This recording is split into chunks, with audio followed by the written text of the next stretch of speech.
guys, Jeannie here, and welcome back to my channel. So today's video is not going to be a couponing video. It's not going to be a DIY video. I'm actually doing a mental health check-in with you guys. So last year I shared with you guys my journey with my mental health diagnosis. So I was diagnosed with bipolar disorder about 3 years ago now, and I opened up with you guys and shared with you guys my experience going through that, being diagnosed, and I thought that it would just be really good to check in with you guys again, because I know a lot of you guys have been around since that video, and I'm very open in terms of talking about my mental health struggle and where I'm at. I am very open about my anxiety and depression. I'm very open about that. And I get so many messages from you guys and emails telling me about your experience. So I just wanted to go ahead and do kind of like a check-in with you guys to let you guys know where I'm at. So this is not like a fancy video. I don't have like a background or anything. I'm literally parked waiting for Scarlett to get out of school. So I thought this would be the perfect time to go ahead and share this video. So I wanted to give you guys maybe some tips in terms of maybe you know someone who is struggling with depression or anxiety or bipolar disorder. I wanted to give you guys some tips. Maybe you're someone on the outside who does not have any mental health issues. Well, I wouldn't even want to say mental health issues, because I think we all have some mental health issues at some point. But if you're someone who does not struggle with anxiety, depression, or bipolar disorder, or whatever it is, OCD, whatever it may be, if you're someone on the outside, I thought it would be helpful for me as someone who suffers with it for a video explaining like what you can do to help, or what you may not know about someone who has anxiety, depression, or anything else under the umbrella of a mental health disorder. So the most important thing that helps anyone with any type of mental illness is having a really strong support system. And I know it's common to say that, but what I mean by that is a strong support system. So for me, I need to not question who is in my corner. I can't question a friendship. I cannot question the relationship I have with a family member, because when you are struggling through depression, anxiety, it is really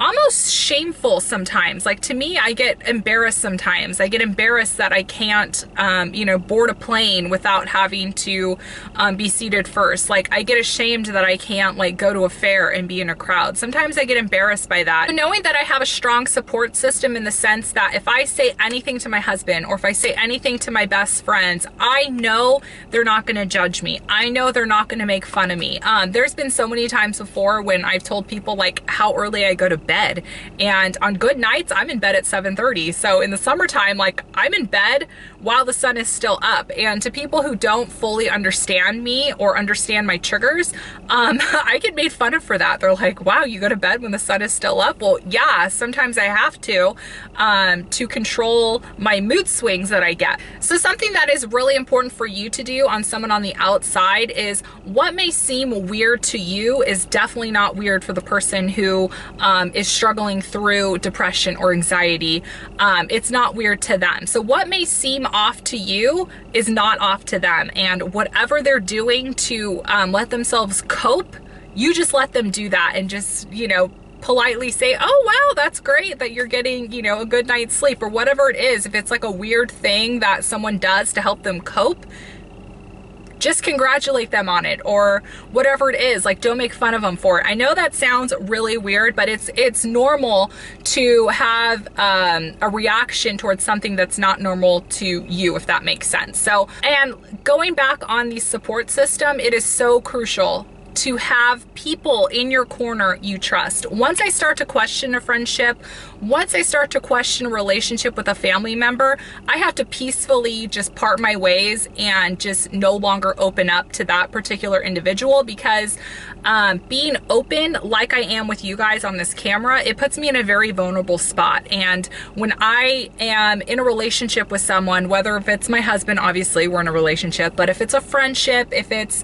a relationship with my family family member, like, I need to know that this relationship is constant. I need to know that it's not going anywhere, because something that's really important for anyone struggling with depression or anxiety in terms of, in my opinion, is stability, and knowing that, you know, so-and-so is going to be there for you if you need to reach out. Recently, I've actually gone through this to where, you know, I've had some friends where I thought we had a good, solid friendship. And even when it comes down to like the smallest things, to, you know, reaching out through a text message or reaching out through Instagram, and I just get no response. So once I start to see that in a friendship to where, you know, the communication is not there, then I have to piece myself out, because I am so vulnerable when it comes to my friendships and my relationships, that if I question the relationship, if I question the friendship, if it at all gives me any type of anxiety, or I'm questioning the trust, it's got to go. So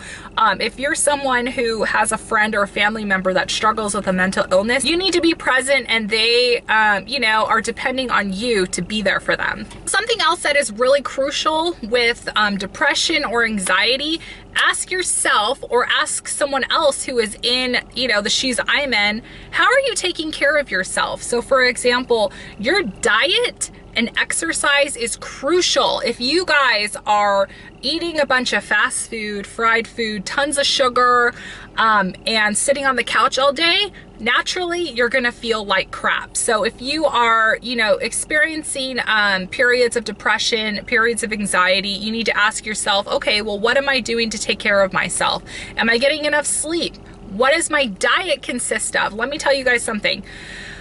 When I tried the keto diet, I was on the keto diet for a while, what I noticed is it triggered my mood swings a lot, to where I was very moody. And I know most people say they get moody here and there, but I am clinically diagnosed with bipolar disorder. So that means my moods go up and down. And when I was on keto 100%, it made my mood swings terrible.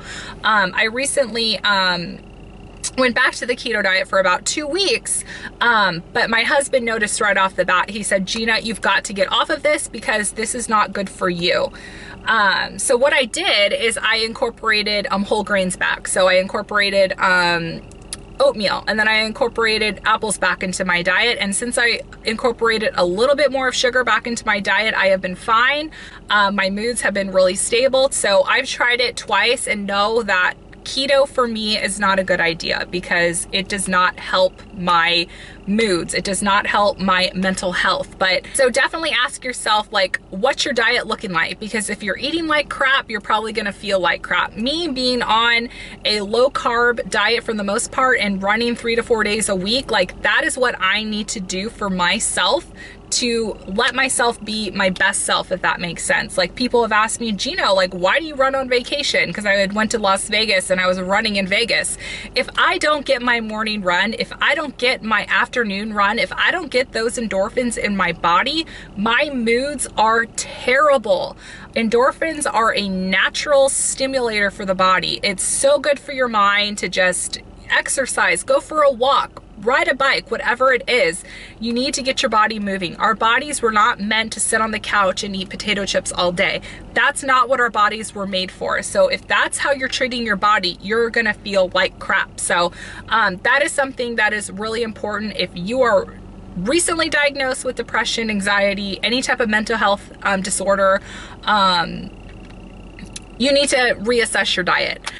Something else that is really important is knowing what your triggers are. That is so important. So if you're someone who, let's just go on the anxiety route, for example. For me, my biggest anxiety triggers are confined spaces and crowds. So when I was on airplanes twice this summer, my anxiety was at its peak. Because I don't like flying to begin with, and then being in a tight space, like, I was just terrified. Recently with Scarlett going to all-day kindergarten, yesterday I was a complete mess because I had never left Scarlett before. all of these thoughts ran in my mind of me leaving my child at this school. What if something terrible happens? Like, all the stuff in the recent news flows in my head, and I had a really hard time leaving her, and I had a terrible day yesterday, knowing Scarlett was in school and I wasn't there with her. Like, it just terrified me. Chris and I got into a few fights. Like, I could not function. So know your triggers. I can't keep Scarlett from not going to school because I cannot be that helicopter parent for her. Like, she needs to go to school. I can't keep her home the rest of her life, but I need to know my triggers. But you know, I have to let her go to school. This is good for me to let go a little bit, but know your triggers. I hate crowds. That's why I don't go to fairs. I don't go to Walmart on Black Friday. I don't go to Walmart on Thanksgiving night. Like, I don't do any Black Friday shopping in the nighttime when there's a ton of people, because I can't handle that. I always wake up in the morning on the real Black Friday. Everyone goes out on Thanksgiving night. I stay home on Thanksgiving night and I go out to Michael's because no one's there. And then I go to bed like a normal person and wake up early in the morning like I always do. And there's no one in the stores. So there's nothing that important that I need to where I need to put myself in a huge crowd to go to Walmart. Like, there's nothing I need that important to get myself in a situation like that. Disneyland I tolerate, but praise the Lord for a lovely friend like Ashley, and she tells me what days I need to go. So I synchronize the day I should go to Disney based on the past year's attendance, if that makes sense. So Ashley helps me with my Disneyland anxiety. So she helps me out there. I always get to places early. Like, I hate crowds, I hate being rushed. So I'm literally waiting for Scarlett a good half an hour before I even need to pick her up, because I am parked first in line. I'm not having to rush to get a parking space. Like, I just can't handle that. So I am always super early anywhere I go. I hate being late.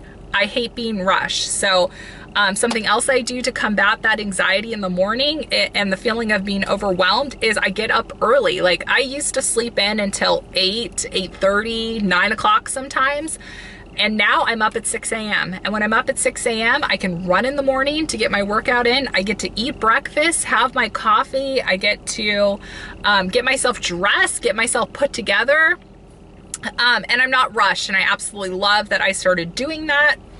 And now I'm officially a morning person. Don't be ashamed if you have to take medication. Like, I take an antidepressant every single day, and I have emergency anxiety meds if I need them. I don't take Xanax all that much because I don't like the way it makes me feel. It literally makes me feel like I'm on drugs, which I am on drugs, but it makes me feel drunk without drinking, if that makes sense. And I just don't like how it makes me feel. And I'm very aware of that. And I'm very aware that I have an addictive personality. So my family has line of alcoholism on both ends of the family. And I'm a very addictive person. If you guys saw how I got into credit card debt, like, I'm an addictive person. So I'm very selective on when I take any type of Xanax, because I don't want to create a addiction to that. So I'm very aware of that. And also, if you're someone who maybe is in a relationship with someone who has anxiety, depression, a mental illness, the most important thing that I can say that you can do to help is just to be patient with them.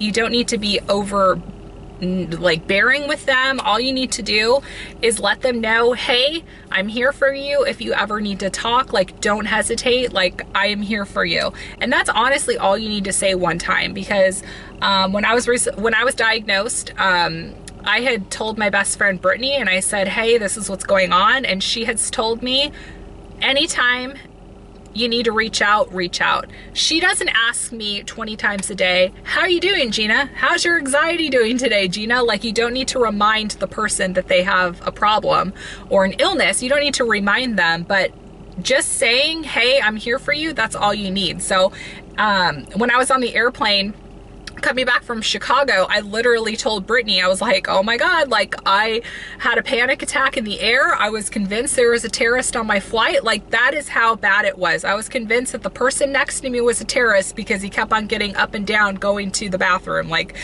poor guy, he probably just had like flight diarrhea or something. And here I am sitting in my seat like, oh my God, I'm sitting next to someone who's gonna blow our plane up. Like that's literally what went on in my head. And when that happened, I knew something was very, very wrong. And I got in with my psychiatrist, and that's when he prescribed me my Xanax. He said, that is really intense and that should not be happening. So, yeah, so I have a very healthy relationship with my psychiatrist. I am not afraid to tell him like, hey, this is what happened.